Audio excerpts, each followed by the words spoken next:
Þá komið að þriðja liður á dagskrá, reglur rafræna vöktun hjá Akureyrarbæ, til máls tekur bæjarfulltrúi Hilda Jana Gísladóttir.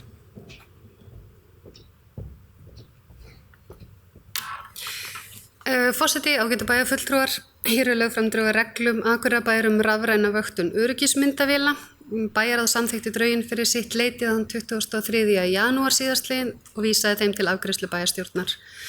Drögin fjalla þær reglur sem Akureyrarbær setur sér varðandi rafræna vöktun öryggismyndavéla og reglurnar byggja á lögum persónuvernd og vinnslu persónuupplýsinga númer 90 frá árinu 2018 og reglum númer 837 frá árinu 2006 rafræna vöktun og meðferð persónuupplýsinga sem verða til við rafræna vöktun.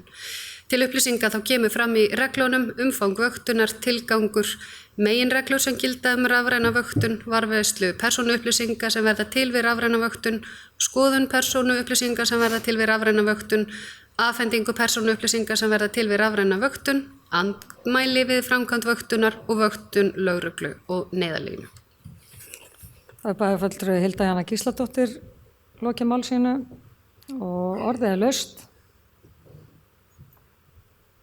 Sem enginn hefur kvatt til hljóðs, þeir sem geta samþykkt framleidd drög að reglum rafræna vöktun hjá Akureyrarbæ, gefið merki.